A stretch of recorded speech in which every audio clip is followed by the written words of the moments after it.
নমস্কার, আমি দিদির ইচ্ছে থেকে দিদি আবারও চলে এলাম তোমাদের সামনে নতুন আরেকটি ভিডিও নিয়ে। আশা করছি তোমরা সবাই খুব ভালো আছো, আমরাও ভালো আছি। গতকালকে ছিল সানডে, রবিবার মানে ছুটির দিন, ছেলের পড়া নেই।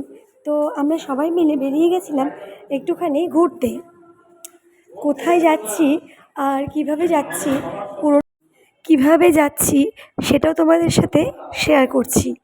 তোমাদের যদি ভালো লেগে থাকে ভিডিওটা, তাহলে তোমরা সবাই অবশ্যই একটা ছোট্ট করে সাবস্ক্রাইব করে দিও, সাথে কিন্তু লাইক আর কমেন্ট করতে ভুলো না।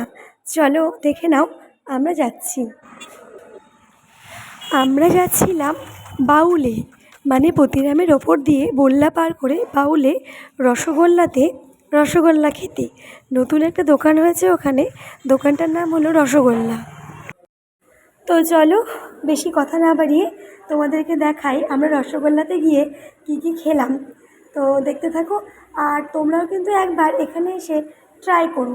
মিষ্টিটা ভালোই লেগেছে খেতে, আর সিঙ্গারাটাও একটু ইউনিক টাইপের। তো আমাদের তো ভালোই লেগেছে, তোমাদেরও হয়তো ভালো লাগবে। তো তোমরা দেখো তোমাদের কার কেমন লাগে, আর আমাকে কিন্তু একটু কমেন্ট করে জানিও।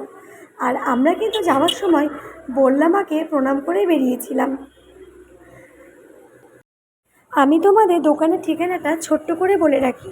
তোমরা সবাই যখন যাবে বাউলে গিয়েই ঠিক বাউল থেকে হাতের ডান দিকে খরাইল বলে একটা জায়গা চলে গিয়েছে।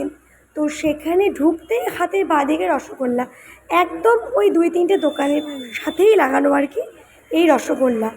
তো চলো এবার দেখে নাও। রসগোল্লাতে গিয়েও দেখেছি প্রচুর মিষ্টির ভ্যারাইটি, প্রায় এখানে 30 রকম তো মিষ্টি রাখেই আর কি। রোজই নাকি টাটকা টাটকা মিষ্টি বানানো হয়। তো দেখলাম মিষ্টির কোয়ালিটিটাও খুব সুন্দর। আর রসগোল্লা নামেই কি রসগোল্লা, প্রচুর বড় বড় রসগোল্লা, তোমাদেরকে সেটাও দেখাবো। গোলাপ জামুন আছে, মিহিদানা আছে, সন্দেশ আছে, দুধ চমচম আছে, মানে এত মিষ্টির নাম যে আমি ভুলেই গেছি। এতগুলো নাম মনে রাখাই চাপের। তো আমরা গিয়ে সিঙ্গারার মিষ্টিটাই খেয়েছিলাম। এখানে নাকি সকালে পরোটা থেকে শুরু করে অনেক কিছু পাওয়া যায়। তো আমাদের তো সেগুলো মানে টেস্ট করে দেখার মতো সময় হয়নি, জাস্ট আমরা মিষ্টিটাই টেস্ট করেছি, আর তার সাথে সিঙ্গারা, দুটোই খুব সুন্দর খেতে। তোমরা কিন্তু অবশ্যই এখানে যেও একবার করে, আর আমাকে একটুখানি জানিও।